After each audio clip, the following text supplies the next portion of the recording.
barabituye namwe muri tuzi inzego zije gukora amatohoza, hanyuma inzego zije gukora amatohoza barakora akazi kabo, kandi umuntu baramutoye nguyu, kandi uyu muntu twamutoye ameze ukunyene ameze.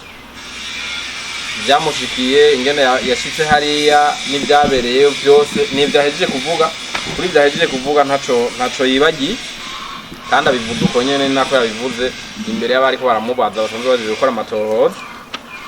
Ubu rero turamubashikirije ku mugaragaro, twongera tuba dushimira ubwa mbere ikinyamakuru Iwacu,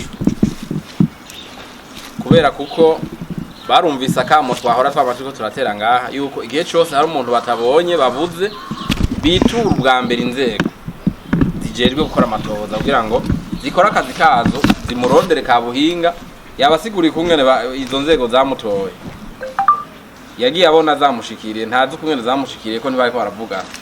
Ni ukuvuga izo nzego zakoresheje ubuhinga bwazo ziraheza zibona kumutora. Turabashimira rero muri ico kinyamakuru kubera kuko ubu barituye inzego kandi bazitura hakiri kare, novuga hakiri kare, batanguye kuvyandika, twarabonye mu binyamakuru. Twobahanura ko ikindi gihe imbere ko bavyandika muri ibyo binyamakuru vyabo bobanza kwitura inzego, kuko muri ibi bintu vy'amatohoza uko uteba umuntu tugenda ni kukuri gutera kugora kumenya cyangwa gutera kuzimangana burundu. Ni ukuvuga rero turakwiye kumenya ukungene uburyo bwo kurondera bugenda busumbasumbana.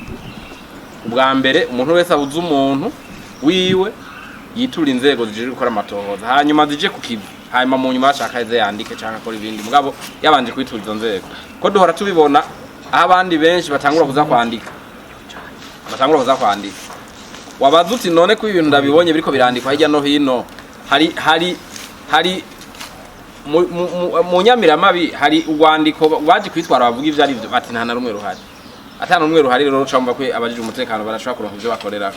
Aba rero babikoze neza, tukaba tubashimiye, kandi twongera dusaba n'abandi bose boshikirwa nibi kuvuga kandi bakavuga hakiri kare, kandi bakitura inzego zijejwe amatohoza kuko barazizi, muratuzi, turagendana, turakorana, kuko aba bafise ibimenyesha makuru twebwe nyene ducishamwe amakuru, kandi natwe ni twebwe isoko y'inkuru nukuvuga abaturakorana uretse ko ari n'abakuru bacu, batoya bacu, bashiki bacu, tubana no mu mihana, turanakorana mu vy'akazi ka misi yose. Twe tujeje gutanga amakuru nabo bajeje kwakira amakuru, bageza bakayinyanyura bakabashikiriza bene gihugu. No kuvuga n'abantu twegeranye cyane. Rero biratangaza cyane iyo umuntu agize ikibazo muri bo canke atabonetse bagatugasha tubona batanguye kwandika batabanje kutubwira bati ibintu bimeze kunuko.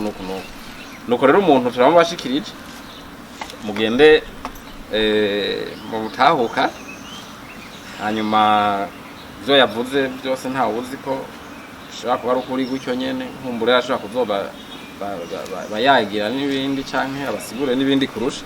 Urumva n'umutwe igikorwa c'amatohoza caraheze, umuntu twamubonye kandi twamubonye ari muzima, none rero turabamubashikirije ku mugaragaro. Abandi twoshimira ni abo dukorana, cyane ubwa mbere twohera kuri uyu mwubahwa arongoye ikigo cigenga c'agateka kazina muntu. Nukuri ajya amakuru aha yaronkeye jewe yaciye yandungikira, duca turahereza inzego zitangura kuyakorera.